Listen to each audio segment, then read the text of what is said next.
Hello students, welcome to Zenith Guru. और आज है हम लेक्चर नंबर 2 टिश्यू के। आई होप लेक्चर नंबर 1 से आपको काफ़ी सारी चीज़ें क्लियर हुई होंगी। हमने लेक्चर नंबर 1 में क्या क्या पढ़ लिया था, एक बार उसको देख लेते हैं। हमने पढ़ा था लेक्चर नंबर 1 में प्लांट टिश्यू के बारे में। प्लांट टिश्यू कवर किया था, जिसमें हमने क्या देखा था, टिश्यू 2 टाइप्स के होते हैं, मेरिस्टेमेटिक और एक होता है परमानेंट। मेरिस्टेमेटिक में हमने देखा था हमारे 2 टाइप्स थे, एपिकल, सॉरी 3 टाइप्स थे, apical, inter calorie and lateral. ठीक है, तो ये 3 टाइप के थे। एपिकल क्या था, टिप ऑफ द प्लांट,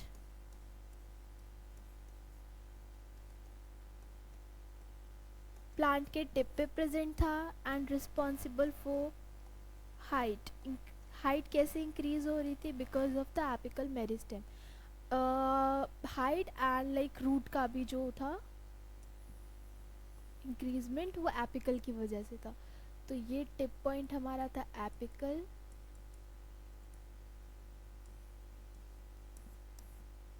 ये हमारा बीच का जो पार्ट था इंटर कैलरी, नोड्स के बीच में जो था, gap between nodes, called as the internode. वहाँ पर जो हमारे पास टिश्यू प्रेजेंट था वो था इंटर कैलरी।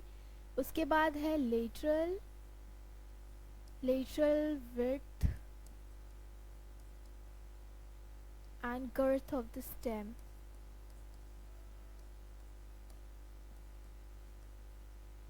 को इंक्रीज कर रहा था। ओके, तो ये था हमारा लेटरल, जो कि कहाँ पर था, इस पोर्शन पे। नेक्स्ट परमानेंट में हमने 3 टाइप्स के पढ़ लिया था, पैरेन्काइमा, कॉलेन्काइमा, स्क्लेरेन्काइमा। पैरेन्काइमा लिविंग था, कंटेन लिविंग सेल्स। ठीक है, इंटरसेलुलर स्पेस था,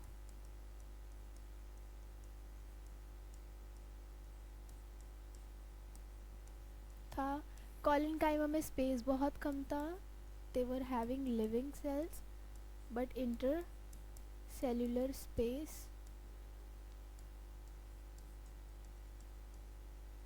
less। उसके बाद है sclerenchyma. Sclerenchyma dead cell consist of dead cells। next thing, they provide mechanical strength and support, provide mechanical strength and support। Okay, इसका example क्या था हमारे पास, हमारा लाइक कोकोनट का जो आउटर कवरिंग होती है, ठीक है, वो था। कैसा होता है, ये हार्ड होता है, hard and compact, tightly packed.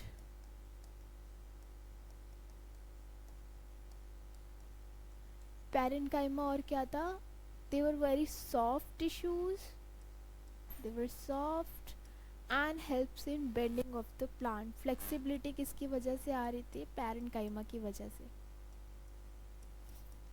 so that plant जो है वो टूट ना जाए। ओके, आई होप इतना क्लियर हो गया होगा आपको। बाकी का आपको अगर प्रॉपर समझना है तो आपको पहला लेक्चर देखना पड़ेगा। नेक्स्ट हम बढ़ते हैं, हम डिस्कस कर रहे थे जाइलम एंड फ्लोएम के बारे में। हमने पढ़ लिया था जाइलम एंड फ्लोएम का फंक्शन, जाइलम एंड फ्लोएम। तो हमने क्या क्या पढ़ा था कि जाइलम जो होता है वो क्या करता है, जाइलम हमारा वाटर एंड मिनरल को ट्रांसपोर्ट करता है in the plant body phloem क्या करता है, फूड करता है। कैसे करता है वो भी हमने समझ लिया था। Xylem downward to upward direction में जाता है एंड फ्लोएम जो है वो किसी भी डायरेक्शन में जा सकता है। लीफ से ग्लूकोज को स्टार्च में कन्वर्ट करके पूरे बॉडी में ट्रांसपोर्ट करता है। And from leaf to transport to the other part of the plant is called as the translocation. ये भी हमने डिस्कस कर लिया था। नाउ नेक्स्ट अब हम पढ़ने वाले हैं कि इनके कंपोनेंट एलिमेंट्स क्या क्या है। तो जाइलम का एलिमेंट क्या क्या है एंड फ्लोएम का क्या क्या है। सो ये दोनों के दोनों ही 4 टाइप ऑफ एलिमेंट से कंसिस्टेड है, 4 टाइप्स। ठीक है। जाइलम में क्या है आपका,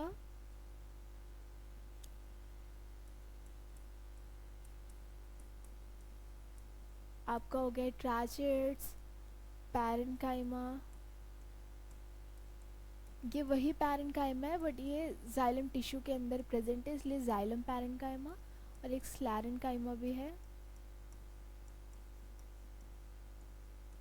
जाइलम स्क्लेरेन्काइमा। ट्राचेट्स कम और आपका क्या था, वेट एक बार चेक कर लेते हैं, it just slipped out to my mind. So आपका जाइलम हाँ वेसल,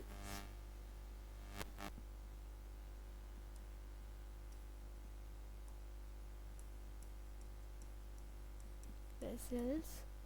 एंड फ्लोएम किससे बना है, sieve tube, companion cell,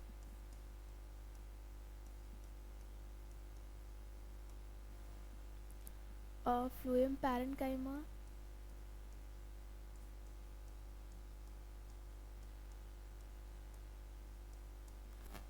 phloem sclerenchyma.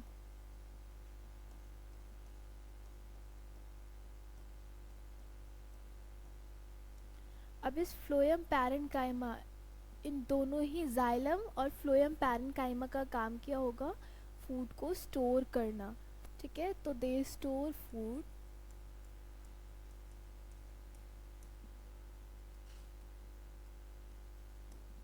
Sclerenchyma, दोनों ही स्क्लेरेन्काइमा का क्या रोल होगा यहाँ पे, मैकेनिकल सपोर्ट प्रोवाइड कराना।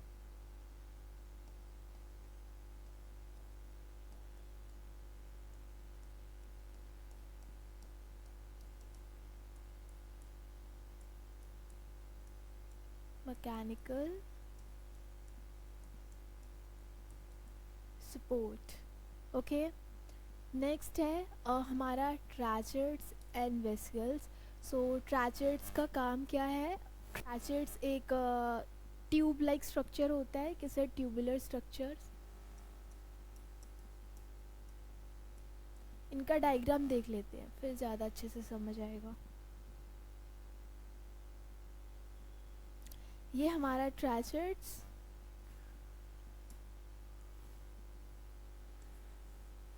ट्यूबुलर स्ट्रक्चर है, स्पाइकी एंड्स है और इसके ऊपर पिट होता है। Pit means like there are the lots of holes inside it. ठीक है, होल्स होगा। ये हमारा वेसल्स होगा, इन वेसल्स के अंदर भी होल होगा। ठीक है, पिट्स, इसका कैसे सिलेंड्रिकल शेप। इसके बाद हमारा जाइलम पैरेन्काइमा, पैरेन्काइमा वाला ही टिश्यू है, जस्ट लाइक ट्यूब्स। ठीक है, आपस में अटैच्ड है।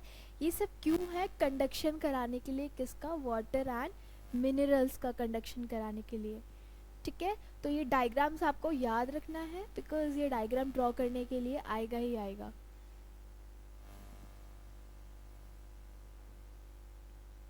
Yes, so xylem consists of tracheids, vessels, xylem parenchyma and xylem fiber. Tracheids and vessels have thick cell wall. हमारा जो ट्रैचेट्स है एंड वेसल्स है उनका जो सेल वॉल है वो काफ़ी ज़्यादा थिक है। And many are dead cells when mature, जब ये मेच्योर हो जाते हैं तभी ये किस में कन्वर्ट हो जाते हैं, लिविंग टू डेड। ठीक है, tracheids and vessels are tubular structure, they have tubular structure and this allow them to transport water and mineral vertically. कैसे करते हैं ये, वर्टिकली करते हैं, किस डायरेक्शन में, डाउनवर्ड टू अपवर्ड डायरेक्शन में। The parenchyma store food and xylem fiber are mainly supportive in function. And xylem fibers या फिर xylem sclerenchyma बोलो सपोर्टिव होते हैं, मैकेनिकल सपोर्ट प्रोवाइड कराते हैं. Phloem is made up of 5 type of cells. Phloem जो है 5 टाइप ऑफ सेल से बना हुआ है, विच इज सीव ट्यूब्स, ठीक है, sieve cells, companion cells and phloem fibre and phloem parenchyma. ठीक है, तो ये दीज आर द 5 सेल्स. याद रखो एक चीज़, यहाँ से क्वेश्चन आता है कैसे, जैसे वो पूछ लेगा आपसे components of xylem and phloem tissues. तो आपको यहाँ से याद रखना है क्या क्या इसके कंपोनेंट्स है या कंस्टिट्यूएंट पार्टिकल्स है. ठीक है, so sieve tube are tubular cells. Sieve tube tubular cells है. डायग्राम देख लेते हैं.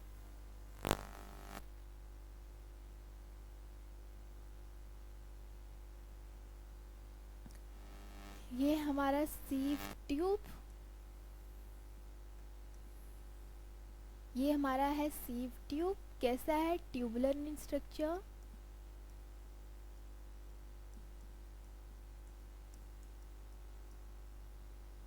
यहाँ पे कुछ एक ऐसा स्ट्रक्चर है, वो है सीव plate.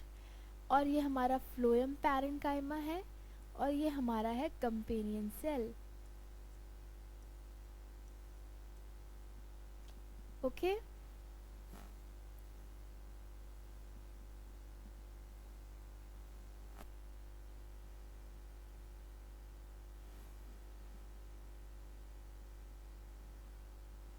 yes, sieve tubes are tubular structure with perforated walls.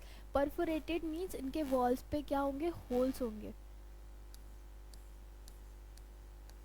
ऐसे ऐसे जैसे इनके पास होल्स है, वैसे उसके पास भी होगा, जिससे वो एयर को अपने अंदर फिल कर सके. And phloem transport food from leave to other part of the plant. And except phloem fibre other phloem cells are living cells. जितने भी फ्लोएम सेल्स हैं वो किसको लेकर, वो सब लिविंग है एक्सेप्ट सीव ट्यूब. यहाँ से MCQ भी बन सकता है आप सभी के लिए. तो ये डायग्राम है, एक बार आप डायग्राम अच्छे से देख लीजिए. उसके बाद हम पढ़ते हैं कॉम्प्लेक्स परमानेंट टिश्यू के बारे में.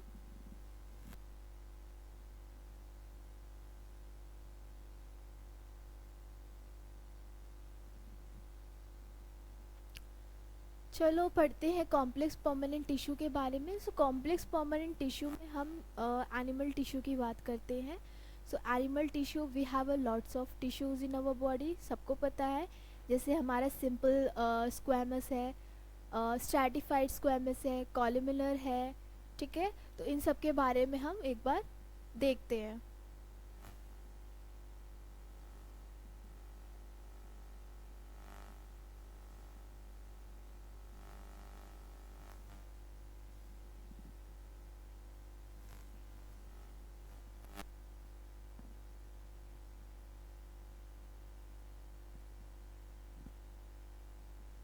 पहले पढ़ लेते हैं epithelial tissue. First type of tissue is epithelial tissue. So protective covering होता है, प्रोटेक्टिव कवरिंग प्रोवाइड कराता है. ठीक है, आउटर मोस्ट कवरिंग होगा in the animal body. And epithelial cover the most of the organ and cavities with in the body. जैसे kidney है, kidney का एक अलग टिश्यू से कवरिंग होगा. ठीक है, वैसे सारे ऑर्गन की कवरिंग होती है किससे, एपिथेलियल टिश्यू से, सो दैट वो सेपरेट रहें. ठीक है, नेक्स्ट है also form a barrier to keep different body systems separate, right? And the skin and the lining of the mouth, आपके जो माउथ की लाइनिंग है, जस्ट फील इट, कितनी सॉफ्ट सॉफ्ट रहती है, राइट? तो वो क्या है, वो है हमारे एपिथेलियल टिश्यूज. नेक्स्ट है हमारी ब्लड वेसल्स की लाइनिंग, वो भी हमारे किस में आएगा, एपिथेलियल टिश्यू. इवन एल्वियोलाई की जो लाइनिंग है वो भी किससे है, हमारी एपिथेलियल टिश्यू से. So yes, lungs, alveoli and kidney tubules all are made up of the epithelial tissues. Epithelial tissue cells are tightly packed. कैसे होते हैं, tightly packed होते हैं and form a continuous sheet. break नहीं होंगे, continuous sheet की तरह होंगे. They have only a small amount of cementing material between them and almost no cellular intercellular space. Compact compactly packed होते हैं, इनके बीच में बस एक सीमेंट लाइक मटेरियल है सो दैट वो उनको इंटरकनेक्ट करके रख सके, अदरवाइज इसके पास कोई भी इंटरसेल्यूलर स्पेस नहीं है। नेक्स्ट, एंड एनीथिंग एंटरिंग और living body must cross the least one layer of the epithelium. हमारी बॉडी में कोई चीज़ बाहर जा रही है या फिर अंदर आ रही है, उसको जो है एपिथेलियल टिश्यू को क्रॉस करना ही पड़ेगा। एंड ऑब्वियसली एपिथेलियल टिश्यू जो है वो सिर्फ काम की चीज़ें जो होंगी उसी को अलाउ करेगा, बाकी चीज़ों को अलाउ नहीं करेगा। As a result they provide the permeability to the body. ठीक है, सो इसमें और क्या क्या चीज़ें हैं, exchange of material between the body and the external environment and have a different part of the body. एक ऑर्गन से दूसरे ऑर्गन में भी जो मटेरियल ट्रांसमिशन होगा वो भी एपिथेलियल टिश्यू को क्रॉस करते हुए ही होगा। नेक्स्ट है different epithelia show different structure that correlate with in their unique function. हर एक एपिथेलिया अलग अलग फंक्शन शो करेगा। जैसे एग्जाम्पल की लेते हैं हम, so cells lining blood vessels और lungs alveoli where the transportation of this substance occur throughout the selectivity of the permeable surface। जैसे यहाँ पे क्या है, एल्वियोलाई की बात कर रहा है और ब्लड लाइनिंग की बात कर रहा है। सो एल्वियोलाई किस चीज़ का ट्रांसमिशन कर सकता है, कोई भी वो गैशियस एक्सचेंज कर सकता है, राइट। और ब्लड में क्या है, लिक्विड एक्सचेंजमेंट हो सकता है। तो दैट इज़ द थिंग, अलग अलग जो हमारा एपिथेलियल है वो अलग अलग फॉर्म के लिए जाना जाएगा।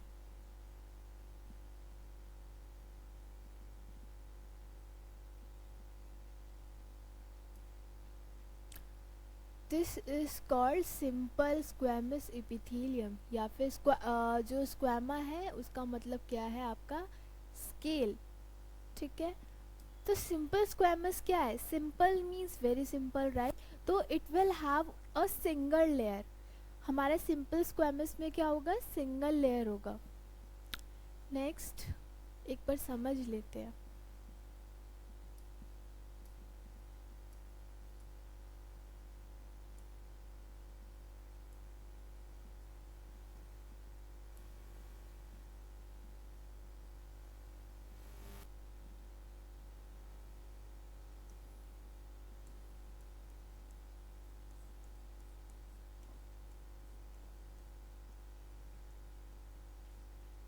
सिंपल स्क्वैमस और स्ट्रेटिफाइड स्क्वैमस के बीच का डिफरेंस देख लेते हैं।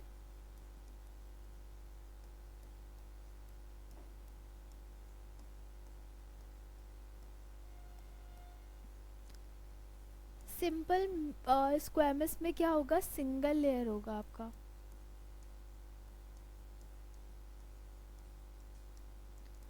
स्ट्रेटिफाइड स्क्वैमस में, स्ट्रेटिफाइड मतलब स्क्वैमस वही लेयर हो गई, and stratified means multi layer, multi layer. Okay, and इसके अलावा होता है कॉलमिनर,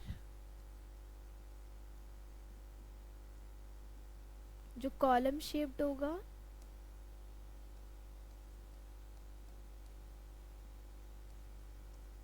कॉलम शेप्ड टिश्यू। ठीक है, एंड इसके अलावा हमारे पास और भी टाइप्स है, ciliated epithelium tissue and glandular epithelium tissue.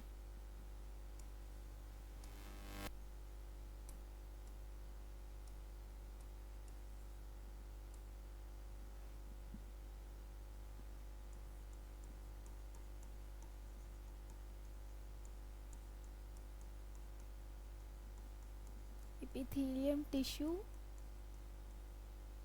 and glandular epithelium tissue.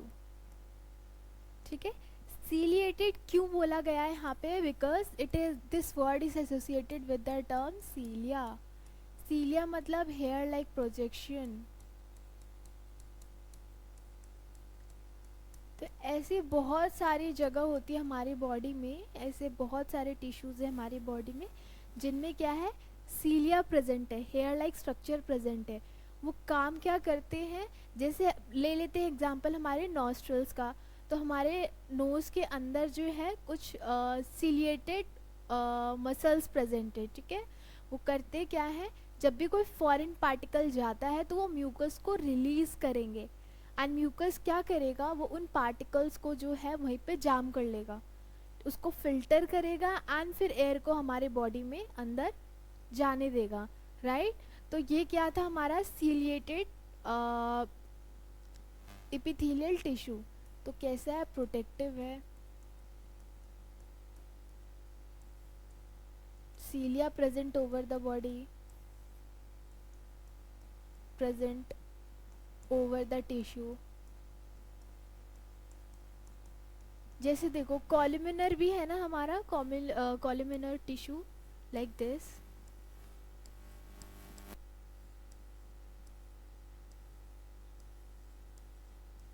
कुछ ऐसा दिखता है हमारा, ठीक है। तो इसके ऊपर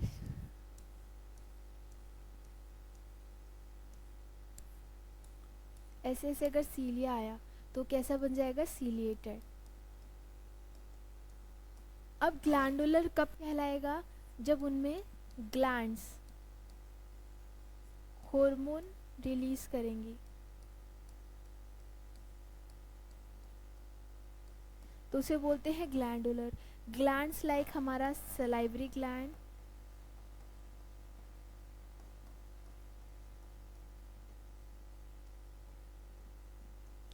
एंड स्वेट ग्लैंड्स, ठीक है। स्वेट ग्लैंड है, स्वेट ग्लैंड ने स्वेट रिलीज करवाया बॉडी में, तो टिश्यूज़ के अंदर क्या आने लगेंगी, स्वेट आने लगेंगी, ठीक है। तो वो क्या हो गया हमारा ग्लैंडुलर। एंड वैसे ही सलाइवा है, सलाइवरी जूस रिलीज कराता है, वो हमारा सलाइवरी ग्लैंड। तो ये सब किसके अंदर आएगा, हमारे ग्लैंडुलर इपिथेलियल टिश्यू के अंदर, ठीक है। एंड इससे पहले हमारा था सीलिएटेड। एक चीज़ और, स्ट्रेटिफाइड का एग्जाम्पल मैं बताना भूल गई।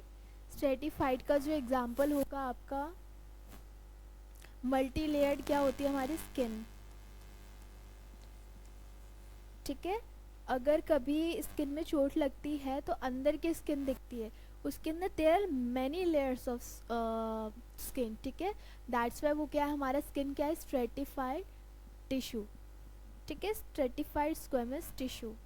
अब एक बार एनसीईआरटी देख लेते हैं।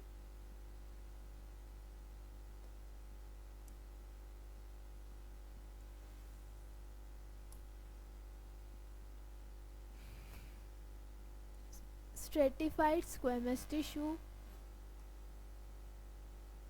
diagram is not clear.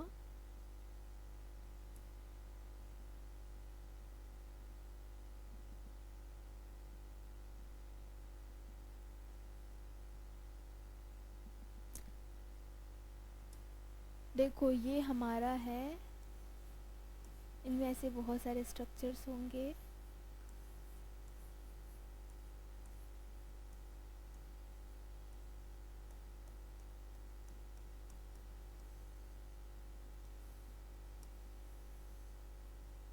Flatten, कैसा है ये, थिन है एंड फ्लैट है, ठीक है।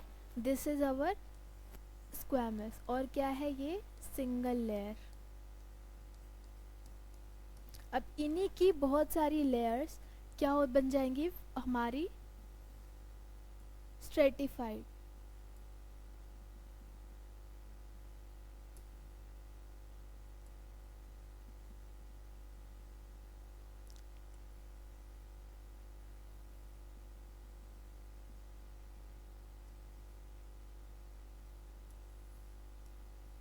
इतना पोर्शन दिखाया गया है जिनमें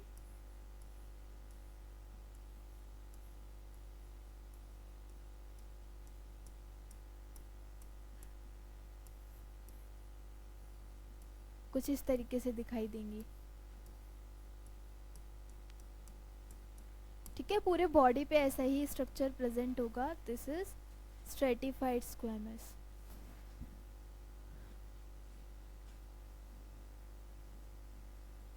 एंड इसके नीचे है क्यूबॉइड जो क्यूबॉइडल शेप का है. These are like this, cuboid type का है.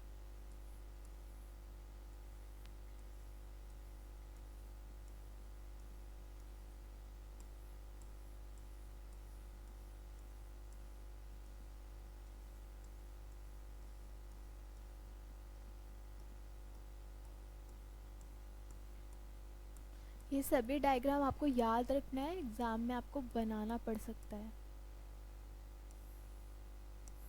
ये हमारी क्यूबॉइडल शेप कुछ इस तरीके से दिखाई देती हैं.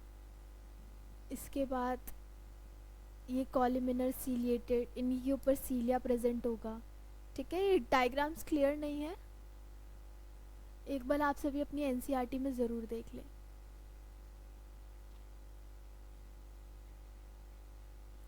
यस, तो simple squamous epithelial cells are extremely thin, flat and form a delicate lining. एक लाइन बनाती हैं जैसे ईसोफेगस की लाइनिंग में प्रेजेंट होती है एंड हमारे माउथ के लाइनिंग में. ठीक है, ईसोफेगस कौन से टिश्यू से बना है? सिंपल स्क्वैमस टिश्यू से बना हुआ है. Next, and also covered with squamous epithelium. This skin which protect the body is also made up of the squamous epithelium. जो हमारी स्किन है, और वो मैंने बता दिया कौन सी स्क्वैमस टिश्यू है, स्ट्रेटिफाइड स्क्वैमस टिश्यू. नेक्स्ट है skin epithelial cells are arranged in the many layers prevent wear and tear. Since they are arranged in a pattern of layer, the epithelium is also called stratified squamous epithelium, right? Okay. Next, where absorption and secretion occur as the inner lining of the intestine, tall epithelial cells are present. जहाँ पे absorption and secretion होता है वो क्या है हमारा squamous epithelial, stratified squamous epithelial. And this columnar which is like columnar like pillar like structure, जो कि हम देख सकते हैं नीचे, पिलर लाइक है ये पूरा.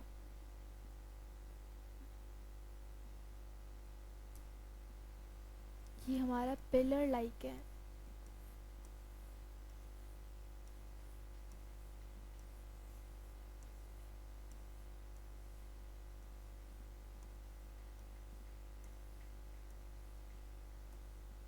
ओके, तो ये हमारा हो गया columnar.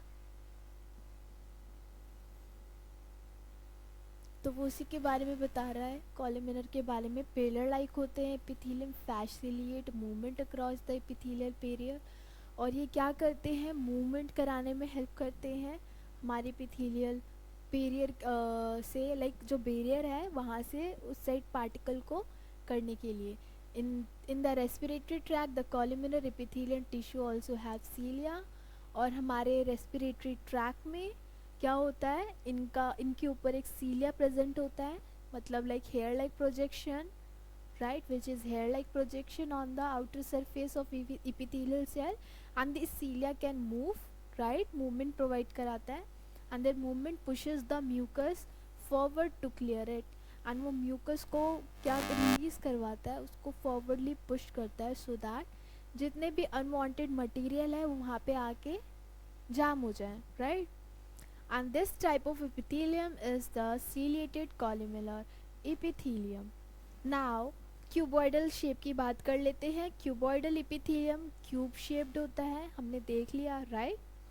So to form the lining of the kidney tubules, क्या करता है किडनी की टिब्यूल. तो देखो यहाँ से क्वेश्चन कैसे बन सकता है, जो क्यूबॉइडल एपिथेलियम है उसका लोकेशन क्या क्या है वो पूछ सकता है, या फिर आपका स्क्वैमस का पूछ सकता है, राइट, या फिर आपका सिंपल स्क्वैमस का पूछ सकता है, या फिर सीलिएटेड का पूछ सकता है. ठीक है, तो ये चीज़ आपको ध्यान से दिमाग में बिठा कर रखनी है, कौन से लोकेशन पे क्या था. नेक्स्ट है and duct of salivary gland where it provides the mechanical support. And also कहाँ पे होते हैं, सलाइवरी ग्लैंड के डक्ट पे होता है, जहाँ पे वो क्या प्रोवाइड कराता है, सलाइवरी ग्लैंड्स को सपोर्ट, मैकेनिकल सपोर्ट प्रोवाइड कराएगा. And epithelial cells often acquire additional specialization as a gland cell. epithelial cell जो है उसके पास ग्लैंड सेल्स भी प्रेजेंट होता है. ग्लैंडुलर इपिथेलियम जिन्हें बोलते हैं हमने डिस्कस कर लिया, राइट. नेक्स्ट है कनेक्टिव टिश्यू के बारे में. कनेक्टिव टिश्यू क्या होता है? कनेक्ट करना, from one part two the other part, transport कराना, ठीक है, जो भी मटेरियल होगा तो वो होता है connective tissue. Largest connective tissue हमारे बॉडी में क्या है, या तो मोस्ट कॉमन एग्जांपल जो हमारा कनेक्टिव टिश्यू का है वो है हमारा ब्लड. ब्लड जो है पूरे बॉडी में कनेक्टेड होता है. जितने भी मिनरल्स होंगे, वेस्ट मटेरियल होगा, जितनी भी चीज़ें होंगी वो अपने अंदर कैरी करेगा एंड एक ऑर्गन से दूसरे ऑर्गन तक वो ट्रांसपोर्ट करेगा. Okay. connective tissue, blood is a type of connective tissue, right? Yes. And the cells of connective tissue are loosely spaced. कैसा होता है? loosely spaced होता है and embedded in the intercellular matrix. और इनके अंदर क्या होता है? intracellular matrix होता है जिनसे वो बंधा हुआ होता है. and the matrix may be jelly like fluid, dense and rest. कैसे होते हैं ये? डेंस होंगे, घना होगा, बहुत ज़्यादा कंसिस्टेंसी होगी उसके अंदर. अनदर थिंग, फ्लूडी हो सकते हैं जैसे हमारा ब्लड हो गया. एंड रिजिड भी होते हैं, ठीक है. So the nature of the matrix differ in the concordance with the function of the particular connective tissue. और जो मैट्रिक्स है वो क्या करता है? डिफर करता है हर एक पर्टिकुलर रीजन के लिए कि कौन से रीजन में क्या काम करेगा.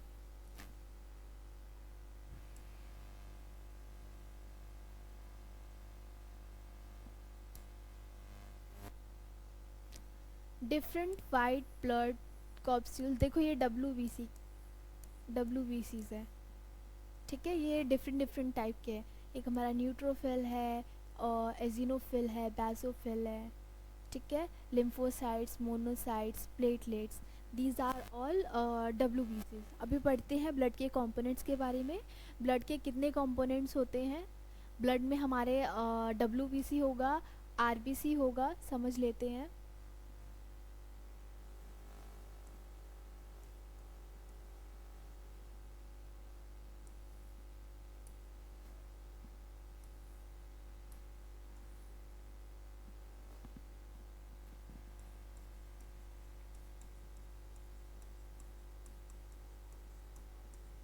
Component of blood.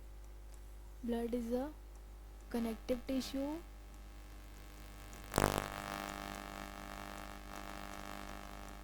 that transport minerals and nutrition from one part to other part of body.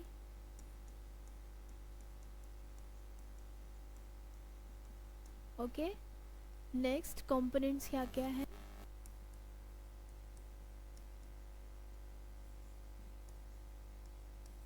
RBC is red blood cells और रेड ब्लड कॉर्पस्यूल्स.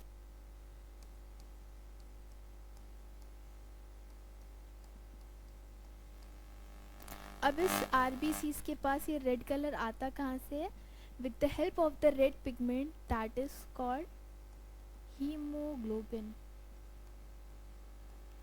और हीमोग्लोबिन का काम क्या होता है? रेड कलर प्रोवाइड कराने के अलावा ऑक्सीजन कैरी करना. ऑक्सीजन भी कैरी करता है. डब्ल्यूबीसी वाइट ब्लड सेल्स और वाइट ब्लड कॉप्सूल.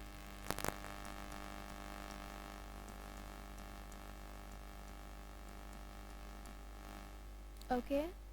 सो इन्हें और क्या बोलते हैं? Fighter sales.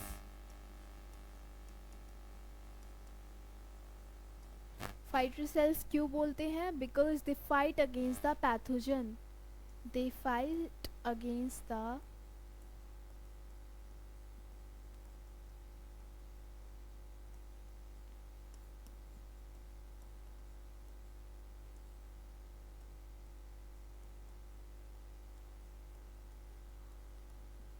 कैसे फाइट करते हैं पैथोजन से? हमारी इम्यूनिटी को बूस्ट करके, ओके, हमारी इम्यूनिटी बढ़ा के। और हमारी इम्यूनिटी स्ट्रांग रहे इसके लिए क्या बनाते हैं? एंटीबायोटिक्स, ठीक है, एंटीबॉडीज़ बनाते हैं। तो ये हमारा ब्लड का कंपोनेंट। और प्लस में और क्या क्या चीज़ें होती हैं? Plasma, platelets. प्लाज्मा क्या है? प्लाज्मा लिक्विड होता है जो अपने अंदर फैट, लिपिड्स को कैरी करता है। प्लेटलेट्स क्या करता है? Platelets solidification of blood, blood का सॉलिडिफाई कर देता है, शन ऑफ ब्लड, जिसे हम बोलते हैं क्लॉटिंग। क्लॉट कर देता है। चोट लगती है तो कुछ दिनों बाद या कुछ टाइम बाद ब्राउन ब्राउन सी एक लेयर दिखती है। वो ब्राउन लेयर किसकी वजह से बन पाता है? हमारे प्लेटलेट्स की वजह से। Next, blood has a fluid matrix called plasma, and in which red blood cells, RBCs and WBCs and platelets are suspended. The plasma contain protein. Plasma जो है क्या contain करता है? Protein, salt and hormone. Plasma क्या क्या contain करेगा? Protein, salt and hormone. Blood flows and transport gases. Blood flow करता है, क्या ट्रांसपोर्ट करेगा? Gases, digested food, hormones and waste material to different part of the body, right?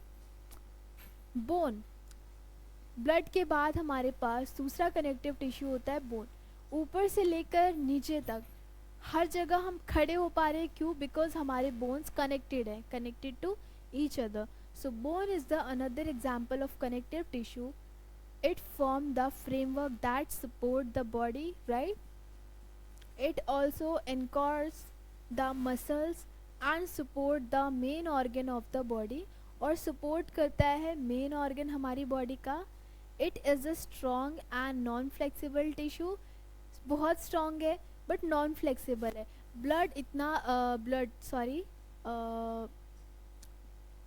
Bone जो है हमारा इतना ज़्यादा फ्लेक्सिबल नहीं होता है, एक्सेप्ट कार्डिलेज बोन. जो कार्डिलेज बोन होता है जो कि आपके ईयर, पिन्ना एंड नोज़ पे प्रेजेंट होता है, वो कैसे होते हैं? काफ़ी सॉफ्ट होते हैं और वो हिलडुल सकते हैं. ओके, सो नेक्स्ट,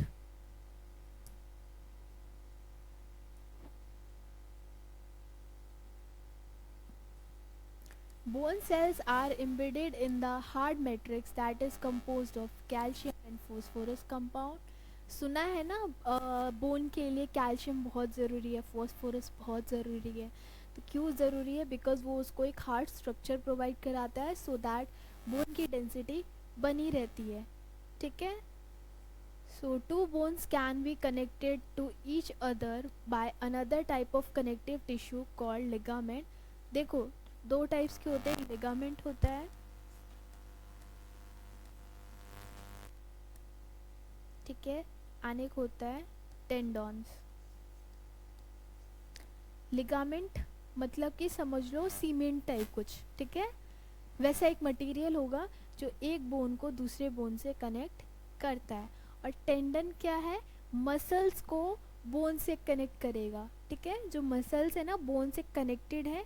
कैसे? Because of ligament, because of tendon.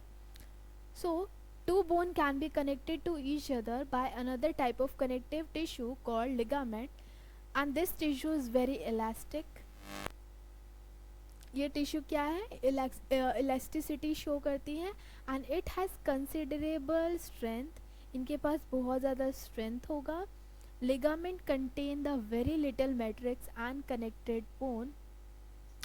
हमारे लिगामेंट के पास क्या है? बहुत कम मैट्रिक्स होता है जो बोन को कनेक्ट करता है विद बोन्स. ठीक है. Tendon connected muscle to bone. Tendon क्या कर रहा है? Muscles to bone. And are another type of connective tissue.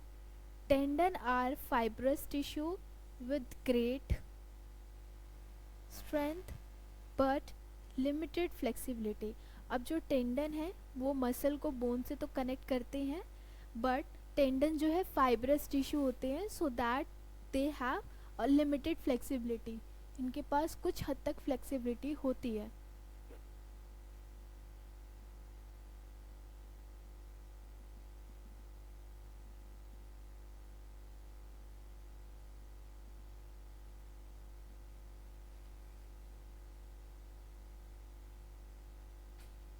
उसके बाद हमारी है मस्कुलर टिश्यू। मस्कुलर टिश्यू भी क्या करता है, हमारे बोन को कनेक्ट करता है। एंड एट द एंड है हमारा nervous tissue. Muscle tissue and nervous tissue को एक बार पढ़ लेते हैं। Another type of connective tissue is cartilage, have widely space cell. Cartilage bone के बारे में बता दिया, वाइडली स्पेस होते हैं, फ्लेक्सिबल होते हैं, ठीक है। Matrix of protein and sugar, किन से बने होते हैं, शुगर एंड प्रोटीन से बने होते हैं। कार्टिलेज स्मूदन्स बोन सरफेस, ठीक है, क्या करते हैं वो बोन सरफेस को स्मूथ करते हैं। Are joined and also present in the nose, ear, trachea and larynx. Okay, तो कहाँ कहाँ प्रेजेंट होते हैं, नोज, ईयर, ट्रैकिया एंड लैरिंग्स।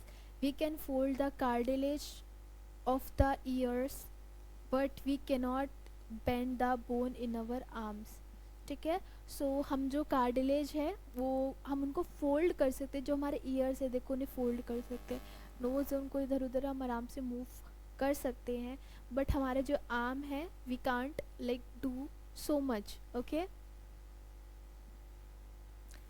उसमें ज़्यादा फ्लेक्सिबिलिटी नहीं होती, हम ज़्यादा करने की कोशिश करेंगे ज़बरदस्ती तो वो टूट जाएगी, ठीक है। इसके बाद है areolar connective tissue is found between the skin and the muscles.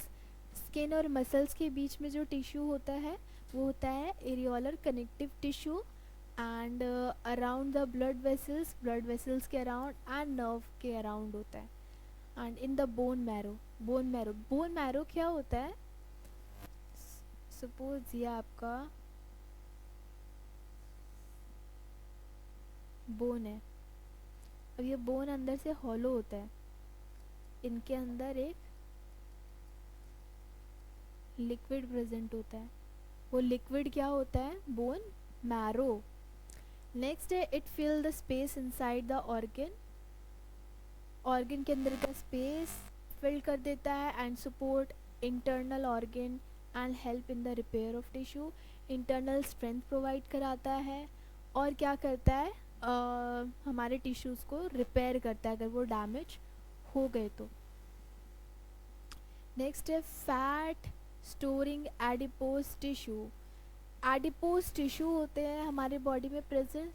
Adipose tissue क्या करते हैं, फैट को अपने अंदर स्टोर करके रखते हैं, okay. So store the fat,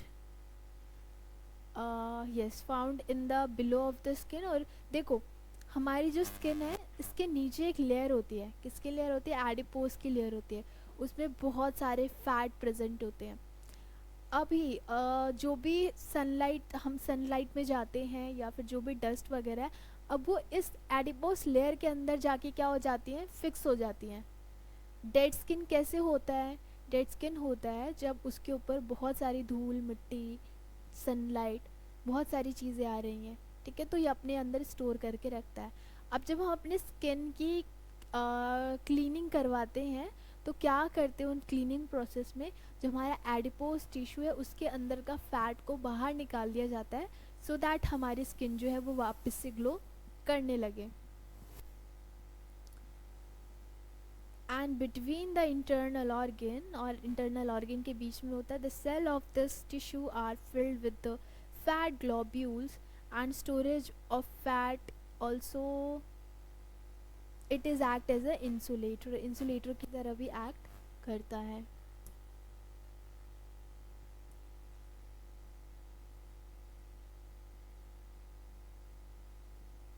बात करते हैं मस्कुलर टिश्यू के बारे में।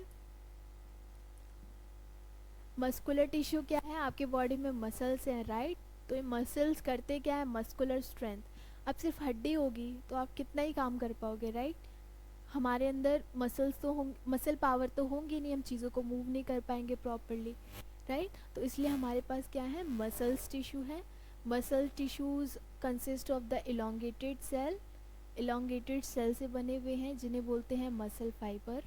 देखो कुछ ऐसे होते हैं, ये हमारा स्मूथ मसल सेल्स है, ठीक है, for a movement in the body.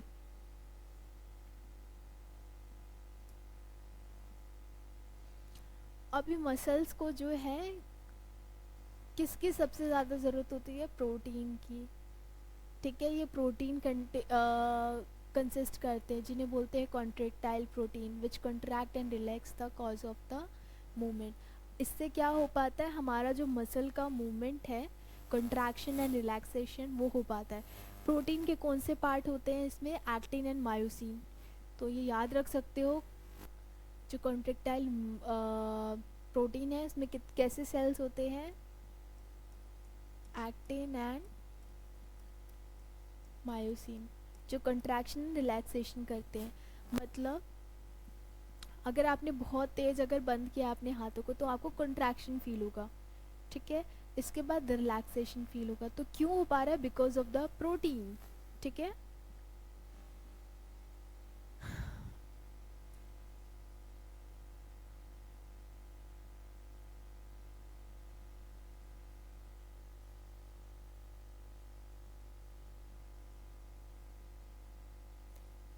ये देखो, ये है डायग्राम हमारे स्ट्रेट मसल का। डायग्राम्स क्लियर नहीं है,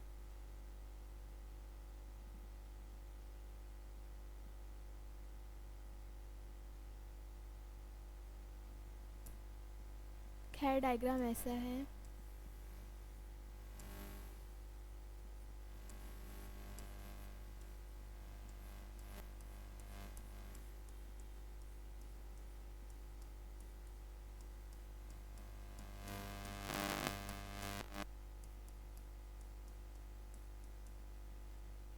डायग्राम कुछ ऐसा है, ये क्या है आपका, ये है हमारा डायग्राम, स्ट्रेटेड मसल्स। इसके बाद हमारा स्मूथ मसल्स। स्मूथ मसल्स कैसा होगा, एक ऐसा, एक ऐसा। हमारा स्मूथ मसल देखो,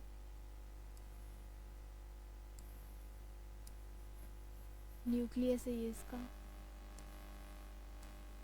ऐसे करके पूरा होगा, ठीक है, just like this. At the last ये हमारा कार्डियक मसल है।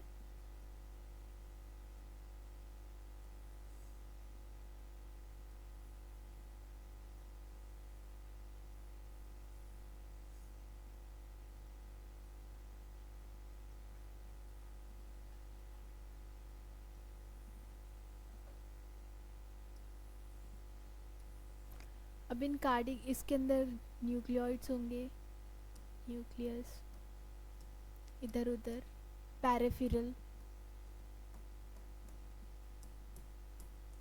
ठीक है। तो ये हमारा कार्डिक मसल। अब कार्डिक मसल कहाँ कहाँ पे प्रेजेंट होगा, हमारे हार्ट में प्रेजेंट होगा, राइट। हार्ट किससे बना है, कार्डिक मसल से बना हुआ है।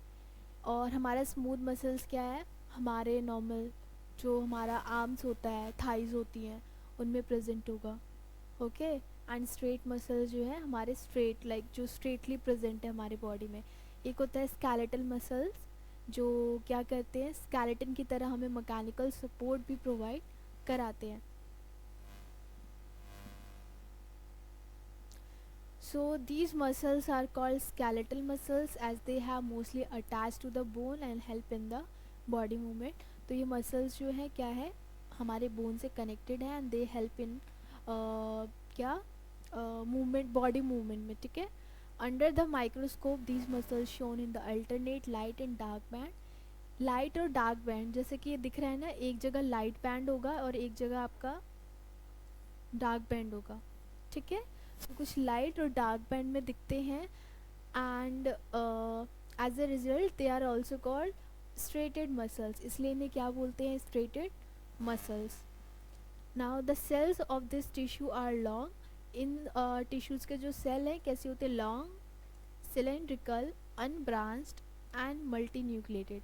अभी सारे कैरेक्टरिस्टिक आप एग्जाम में कैसे लिख सकते हो उसका डायग्राम देखकर, लॉन्ग है, सिलेंड्रिकल है, राइट, एंड अनब्रांच्ड है, राइट, मल्टी न्यूक्लिएटेड, बहुत सारे न्यूक्लियस प्रेजेंट है इसके अंदर, बहुत सारे न्यूक्लियस प्रेजेंट है।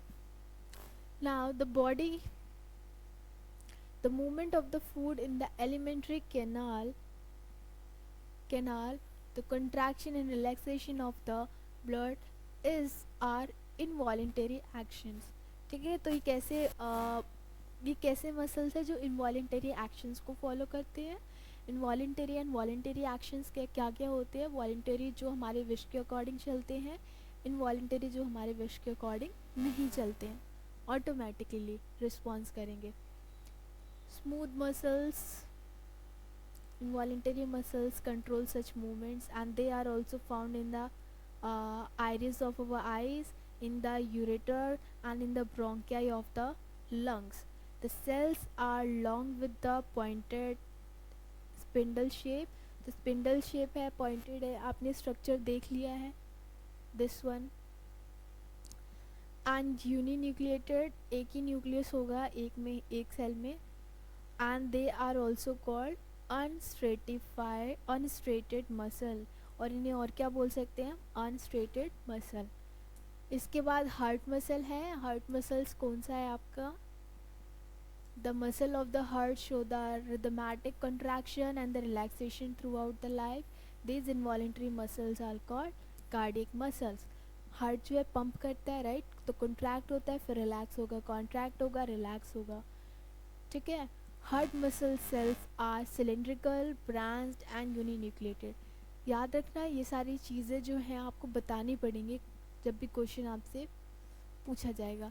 इसके बाद है नर्व सेल।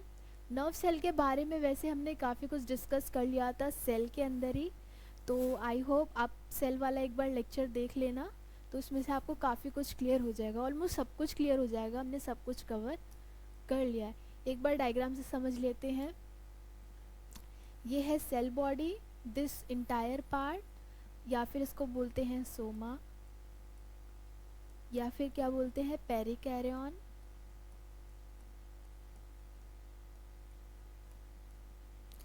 हमारा एक्सॉन, हमारा नर्व एंडिंग, ये है डेंड्राइट्स, ये न्यूक्लियस, इसके बीच में लिक्विड है साइटोप्लाज्मा,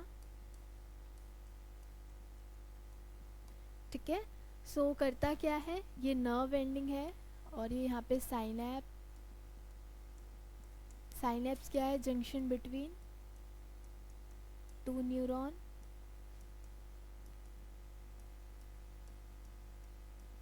अब ये नर्व सेल्स करती क्या है, बाहर जो एनवायरनमेंट में जो भी स्टिमुलस होगा, स्टिमुलस मतलब आपका जो रिस्पॉन्स करेगा, जो भी चीज़ें हो रही हैं वो सिग्नल्स को वो क्या करेगा, नर्व के थ्रू क्या करेगा, ट्रैवल करवाएगा।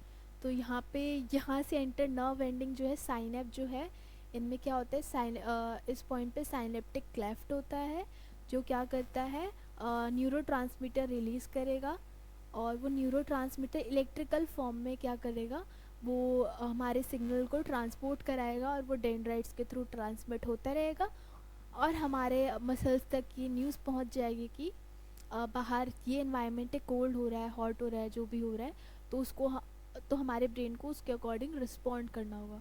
तो ये काम है हमारे नर्व सेल्स का, ठीक है। तो ये है हमारा nervous tissue, and I hope यहाँ से चैप्टर जो है ख़त्म। आई होप आपको सब कुछ समझ आया होगा। बहुत छोटा चैप्टर है बट बहुत सारी चीज़ें जो दिमाग में रखनी है, तो प्लीज़ उन सारी बातों को याद रखना, उन सारे पॉइंट्स को जो अंडरलाइंड है उन्हें एक बार देख लेना, समझ लेना, डायग्राम्स की प्रैक्टिस कर लेना, तो वो आपके लिए बहुत ईजी हो जाएगा chapter. Thank you for watching, see you in the next video.